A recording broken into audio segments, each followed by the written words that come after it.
Bonjour, je suis Totem. Donc aujourd'hui, capsule numéro 4 avec 3 questions aujourd'hui. Mais 3 questions pas trop longues.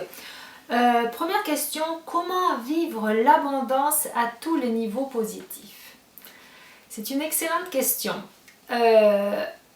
Sauf qu'il faut voir l'abondance d'un point de vue plus spirituel. C'est-à-dire, je ne parlerai pas là de l'abondance d'un point de vue matériel, parce que la plupart pensent qu'on est heureux quand on est riche, le bonheur, ben, en tout cas, ça c'est la société qui veut ça, là. Mais quand vous réaliserez que l'abondance, en fait, c'est votre état d'esprit, l'équilibre intérieur que vous avez arrivé à atteindre, l'évolution, l'avancée, tout ce que vous avez accompli, quand vous verrez la vie sous un autre œil, quand vous arriverez à comprendre pourquoi vous êtes sur Terre. Je ne parle pas forcément de la mission de vie, je parle de la mission de réincarnation. Vous êtes réincarné pour évoluer, pour essayer de vous libérer de telle et telle chose. Bien sûr, accomplir la mission de vie aussi, c'est un ensemble de choses. Plus vous allez réaliser tout ça, plus vous allez voir la vie différemment, lâcher prise sur tout ce qui se passe autour de vous, être plus serein, et c'est là qu'on pourra parler d'abondance. Parce que c'est la perception que vous aurez à ce moment-là qui est différente de peut-être celle que vous avez actuellement. Moi, je suis encore dans mon évolution, mais je vois bien la différence comparée à avant. Donc, c'est pour ça que je vous parle de cet aspect-là d'abondance. Je vois bien à quel point tout est beaucoup plus positif.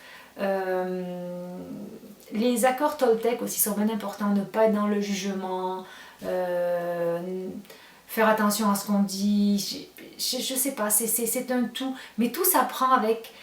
Tout est interrelié par rapport aux autres capsules que j'ai faites aussi. Tout dans la vie, là, on s'enligne vers un chemin où tout est interconnecté. Et plus on avance dans ce chemin, plus on comprend, mieux on se sent, plus on va pouvoir parler d'abondance.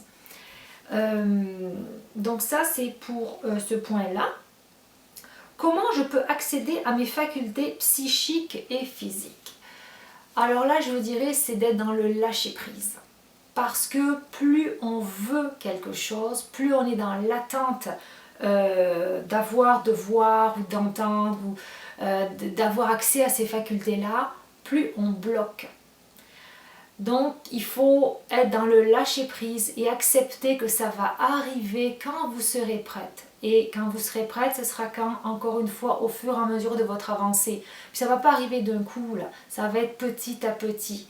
Vous allez commencer, parce qu'il faut toujours être aussi dans le processus d'acceptation. Parce que quand vous allez commencer à voir, entendre, etc., il va y avoir le doute qui va s'installer. Est-ce que c'est vrai? Est-ce que je suis folle? Donc bon, il y a ça, l'acceptation. Encore une fois, c'est un tout. Et toujours dans le lâcher prise, parce que sinon vous envoyez des énergies bloquantes.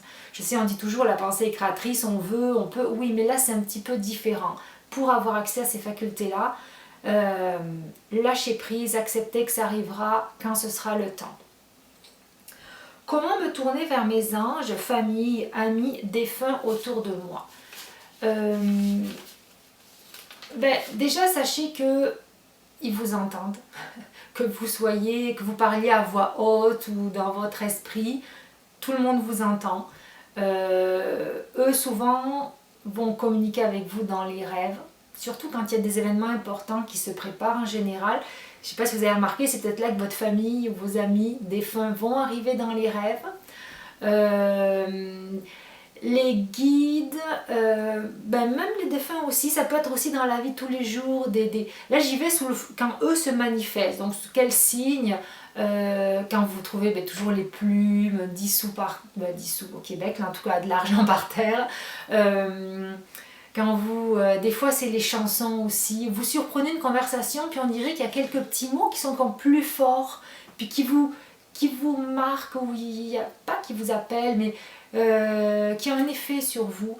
Ça, c'est des petits, c'est des signes, des messages. Maintenant, comment vous pouvez communiquer avec? Bon, il y a la méditation, il y a les rêves, vous pouvez aussi les appeler dans les rêves, et il y a l'écriture inspirée. Ça, je vais en parler demain dans une autre capsule parce que c'est pas que c'est plus complexe, mais je ne veux pas faire des capsules trop longues. Je vais vous expliquer vraiment comment ça fonctionne. Je pense honnêtement que ce serait peut-être le meilleur moyen pour parler à vos guides, aux défunts, etc. C'est de la canalisation en fait. Et donc demain j'expliquerai vraiment comment on fait l'écriture inspirée, puis la différence avec l'écriture automatique aussi. Donc, mais en fait, sachez qu'il n'y a pas besoin de faire... parce que je vois l'expression qu'on va me tourner, ils sont là. Mais c'est sûr, s'ils se sont réincarnés, bon là c'est différent, mais s'ils sont encore dans l'au-delà, ils vous voient, ils vous entendent, c'est juste la communication qui se fait pas dans les deux sens de la même manière, mais il n'y a rien à faire de particulier, c'est juste après comment la communication en soi, c'est là qu'on va travailler sur les moyens, donc comme je vous dis la méditation, ou alors comprendre les signes que l'au-delà vous envoie. Donc voilà, j'espère que ça a répondu à toutes les questions. Puis donc prochaine vidéo demain avec l'écriture inspirée et automatique. Bonne journée, au revoir.